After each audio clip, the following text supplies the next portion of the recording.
بسم اللہ الرحمن الرحیم الصلاۃ والسلام علیک یا رسول اللہ وعلی آلک و صحابک یا حبیب اللہ۔ دوستو، یہ کتاب امداد المشتاق اور اس کے لکھنے والے جناب اشرف علی تھانوی صاحب، آپ نے بہت مشہور بات ہے کہ سنی ہوگی کہ یہ دیوبند وہابی کے لانے والے نظر و نیاز کے سخت مخالف ہیں اور اس کے حرام تک کا معاذ اللہ حکم لگاتے ہیں اور کہتے ہیں کہ بھئی اس کا کھانا حرام ہے۔ کیوں حرام ہے؟ کہ اس پہ غیر اللہ کا نام آ گیا ہے۔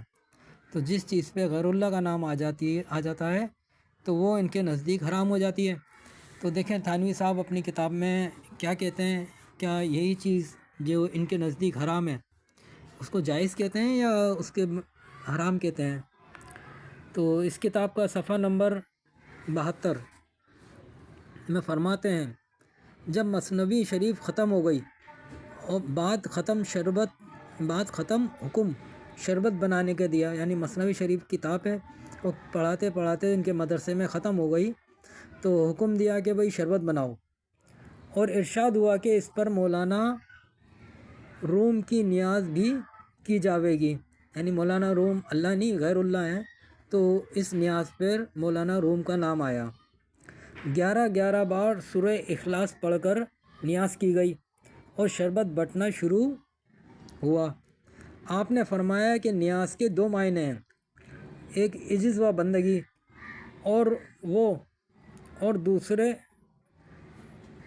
عجز و بندگی اور وہ سوائے خدا کے دوسرے کے واسطے نہیں ہے بلکہ ناجائز اور شرک ہے، اور دوسرے خدا کی نظر اور ثواب خدا کے بندوں کو پہنچانا یہ جائز ہے۔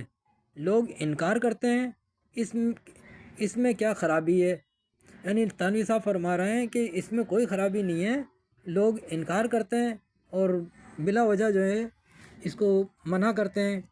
تو یہاں سے جو ہے تھانوی صاحب کا نظریہ اور عقیدہ پتہ چلا، اور یہی بات اس کتاب کے صفحہ نمبر 75 اور حکایت نمبر 182 میں فرماتے ہیں، فرمایا کہ حنبلیوں کے نزدیک جمعرات کے دن کتاب احیاء العلوم، جو کتاب کا نام ہے احیاء لکھا ہے انہوں نے خالی، تو احیاء تبرکتاً ہوتی تھی، جب ختم ہوئی تبرکاً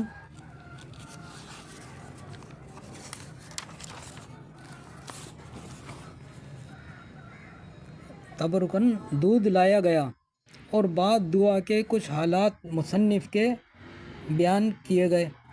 طریق نظر و نیاز قدیم زمانے سے جاری ہے، اس زمانے میں لوگ انکار کرتے ہیں۔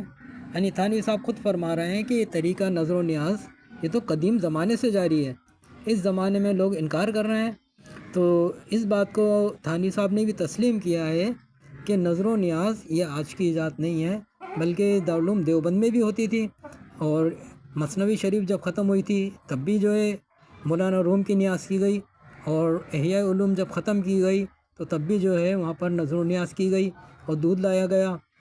تو میرا آپ سے یہی عرض ہے کہ جو تھانوی صاحب کو فالو کرنے والے ہیں، ان کو ماننے والے ہیں، تو وہ اپنے حضرت کی بات مانیں، اور نظر و نیاز جو کرتے ہیں سنی بریلوی، اس کو بدعت یا اور بری رسم نہ کہا جائے، اور معاذ اللہ اس کو حرام تک پتہ نہیں کیا کیا لوگ کہہ دیتے ہیں۔ تو تھانوی صاحب سے پوچھیں کہ یہ کس طرح جائز ہے، اگر تھانوی صاحب آپ کی سمجھ میں آتے ہیں تو ان کی بات تسلیم کر لی جائے۔ السلام علیکم۔